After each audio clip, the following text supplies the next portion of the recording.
ধর্ষক তারা ধর্ষণ করে সেঞ্চুরি পালন করেছে না করে নাই? ধর্ষণ করে সেঞ্চুরি পালন করলো। পরিমণি যখন জেলখানায় গেল, জেলখানায় যাওয়ার সময় হাতে মেহেদি নাই, আর যখন বের হইল হাতে মেহেদির রং।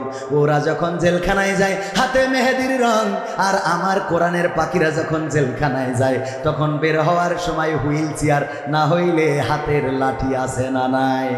নমরুদ সরাসরি সম্প্রচার ৭১ টিভিতে, সময় টিভিতে দেখছিল। দেখতে দেখে কি হচ্ছে ডাকি, কথা কয় না। ওরে বাবা, তখন না হয় ছিল না, এখন আছে না নাই? এখনকার জামানা হইলে ওই ৭১ও থাকতো, সময় টিভিও থাকতো, ইন্ডিপেন্ডেন্ট থাকতো, আর ওই টেলিভিশনে বসে বলতো পুলিশে তো ভালো পারফরমেন্স করছে, ডিডি ডুম, তোমরা পাইতে চাও না কেন? কথা কয় না। এমনি তো না থেকে তাই বাইরেতে বলছে খেলা হবে, ঠিক না বেঠে? ও আমার ভাইরা, যারা আওয়ামী লীগ করেন মনে করতে পারেন আপনাদের সাথে আমাদের দ্বন্দ্ব আছে না নাই? আপনাদের সাথে দ্বন্দ্ব নাই, আপনারাও রাজনীতি করেন, কোনো অসুবিধা নাই। আপনারা রাজনীতি করবেন, মিছিল করবেন, মিটিং করবেন, কোনো আপত্তি নাই। কিন্তু কয়েকদিন আগে ওয়াজ করতে আসলাম, হতে দিচ্ছিলেন না কেন? ওয়াজ করতে আসলাম, হতে দিচ্ছে তো, তাহলে সমস্যা না?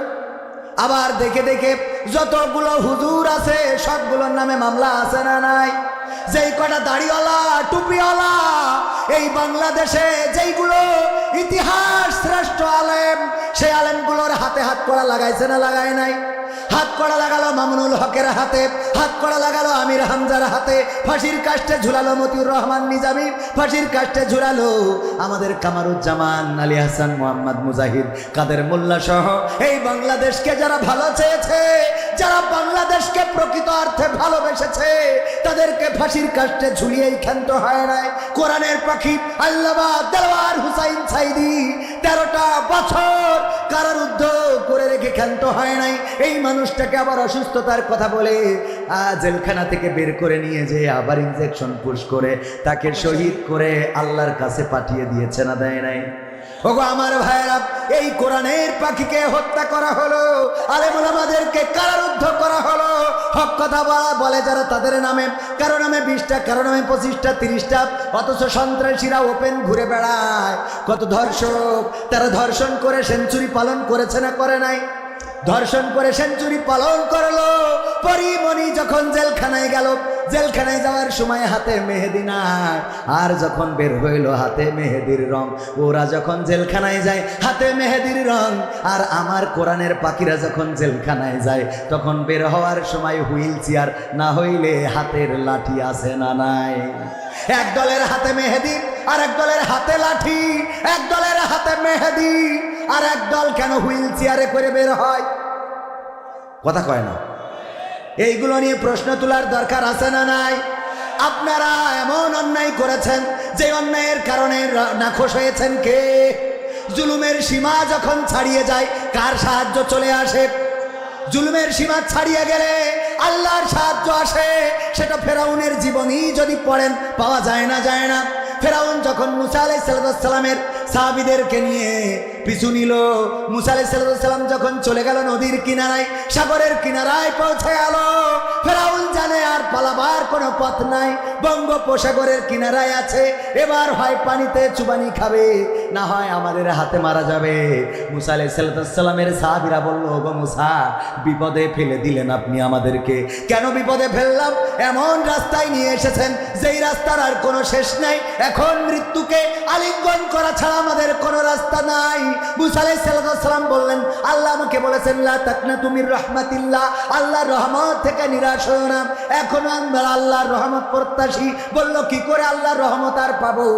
এখন তো হয় নদীতে চুবানি খাবো, না হয় ফেরাউনের বাহিনীর ঘোড়ার পদতলে পিষ্ট হয়ে মারা যাব। মুসা আলাইহিস সালাম বললেন, টেনশন করো না, টেনশন করো না, আমাদের অভিভাবক হিসাবে আছেন কে? জোরে বলেন, আছেন কে? আল্লাহ আমাদের অভিভাবক আছেন। আল্লাহ অভিভাবকের দায়িত্ব নিয়েছেন না, দেন নাই?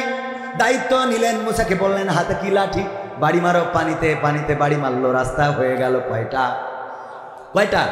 মুসা আলাইহিস সালাম সাহাবীদের নিয়ে পার হয়ে গেল, আর ফেরাউন এসে বলছে, এটা আমার বাবার স্বপ্ন ছিল। এটা আমার কার স্বপ্ন? বাবার স্বপ্ন যে পদ্মা সেতুর মাঝখান দিয়ে রাস্তা হবে। এই জন্যে তোমরা নামো নামো, কোনো অসুবিধা নাই। যেই মাছ বরাবর আসলো আল্লাহ রাব্বুল আলামিন বললেন কুন ফায়াকুন, হয়ে গেল। আল্লাহ বললেন হও, পানি একত্রিত হও, ফায়াকুন, হয়ে গেল সাথে সাথে। আর মুসা আলাইহিস সালাতু আর ফিরাউনের বাহিনী ওরা ওই পানিতে চুবানি খেয়ে মারা যেতে লাগলো। ফেরেশতা জিবরাইল আল্লাহর নবীকে বললেন ওগো নবী, ওগো নবী, আমি ফেরাউনকে লাথি দিয়েছিলাম মৃত্যুর সময়। কেন লাথি দিয়ে পানিতে চুবিয়ে দিয়েছিলাম? এই জন্যে আমার আল্লাহর এমন দয়া, এমন মায়া, যদি এই ফেরাউন ওই মুহূর্তে যদি তওবা করতো আমার আল্লাহ হয়তো ক্ষমা করে দিত। এই জন্য আমি তাড়াতাড়ি ডুবাই দিয়েছি, তাকে মর, তারপরে যা হয় হইবে না। বোঝেননি? আমাদের দেশে এরম আল্লাহর ওলি আছে না নাই? ক্ষমতা ছাড়তেই পারিনি, আগে দেশের বাইরে দিয়েছে, কথা আগে যা, তারপর যা হইবে না। পাঠাইছে না পাঠাই নাই? ওগো আমার ভাইরা, আল্লাহর রহমত, আমরা আল্লাহর রহমত থেকে নিরাশ হতে পারি না। আল্লাহর রহমত এসে যায় যখন জুলুমের সীমা অতিক্রম করে। জুলুমের সীমা অতিক্রম করেছিল নমরুদ, আল্লাহর নবী ইব্রাহিমকে আগুনে ফেললো। আগুনে ফেলার পরে চিন্তা করলো আরাম করে দেখবো, সরাসরি সম্প্রচার দেখবো। পায়ের উপরে পা তুলে দিয়ে তারপরে চেয়ার নিয়ে বসলো আর হুকো টানতেছে যে আজকে কেমন করে ইব্রাহিম জলে পড়ে এইটা দেখবো। এই দেখার জন্যে যখন টেলিভিশন অন করেছে, এরপরে দেখলো সরাসরি সম্প্রচার হচ্ছে। কি সম্প্রচার হচ্ছে? আল্লাহ বললেন ইয়া নারু কুনি বারদাও ওয়া সালামান আলা ইব্রাহিম। আল্লাহ বললেন ও আগুন, তুমি আমার ইব্রাহিমের জন্য ঠান্ডা আরামদায়ক হয়ে যাও। আর আগুন আরামদায়ক হয়ে গেল, ফুলবাগান হয়ে গেল। নমরুদ সরাসরি সম্প্রচার ৭১ টিভিতে, সময় টিভিতে দেখছিল। দেখতে দেখতে দেখে কি হচ্ছে, ডাকি কথা কয় না। ওরে বাবা, তখন না হয় ছিল না, এখন আছে না নাই? এখনকার জামানা হইলে ওই ৭১ও থাকতো, সময় টিভিও থাকতো, ইন্ডিপেন্ডেন্ট থাকতো। আর ওই টেলিভিশনে বসে বলতো পুলিশে তো ভালো পারফরমেন্স করছে, ডিডি, তোমরা পাইতে চাও না কেন? কথা কয় না, তোমরা পাইতে চাও না। এই একই কথা, কথা কিন্তু একই। ফেরাউন বলছে, নমরুদ বলছে, এই আগুন, এই সব জায়গায় পুড়াই, তুই পাচ্ছিস না কেন? তোদের পারফরমেন্স খারাপ কেন? আগুনের জবান আল্লাহ খুলি দিল, বলছে পারফরমেন্স খারাপ কিনা তুই আয় দেখাচ্ছি। এই সময়ও বলেছে, পুলিশদের বলছে যে তোদের তো পারফরমেন্স ভালো। এই আর্মি আপনারা কি ব্যাপার? হ্যাঁ হ্যাঁ হ্যাঁ হচ্ছে না কেন? কয়েস না কয় না? অনেকে আবার বলবেন হুজুর তো কোরআনের তো কথা কয় না, তো একের কথা, কথা কয় না। আব্রাহা কাবার বিকল্প কাবা বানালো, বানাইছে না বানাই নাই? কাবার বিকল্প কাবা। এই কাবাটা ছিল, যেহেতু সে খ্রিস্টান ছিল, গির্জা, সেই গির্জা বানাইয়ে বলল আমার ক্ষমতা আছে, আব্দুল মুত্তালিবের ক্ষমতা নাই, সুতরাং তোমরা কেউ কাবাতে আর তাওয়াফ করতে যাবা না, আর কাবাতে হজ করতে যাবা না, তোমাদের হজ করতে হবে। এই যে গির্জা বানিয়েছি, এই গির্জায় কেউ তো হজ করতে গেলই না, বরং যারা কাবা প্রেমিক অনেকেই আছে যে ওর গির্জায় পায়খানা করে রেখে আসলো। এইটা দেখার পরে ওর মাথা বিগড়ে গেছে যে আহারে এই কাবায়, এই আমার এই কাবায় কেন পায়খানা করলো?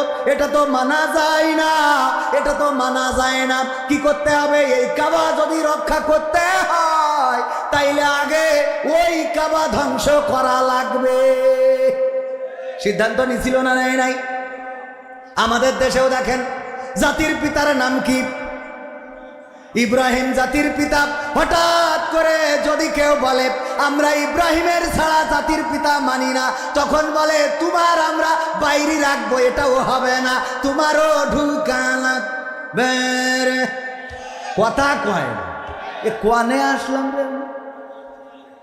মনিরামপুরি এখনো 2 না 3টে দাওয়াত আছে, তা আপনারা এরকম করে কথা করলে তো আমার ওয়াজ করা হবেন না, এমনি পারি না। আরো যদি আপনারা কি হয়েছে কি করেন, ডান পাশে গাড়িতে রাস্তা ব্লক হয়ে গেছে, গাড়ি নির্দিষ্ট জায়গায় রাখার জন্য আহ্বান করছি। এনে কি লিখেছে, এত কাগজ কখন পড়ব?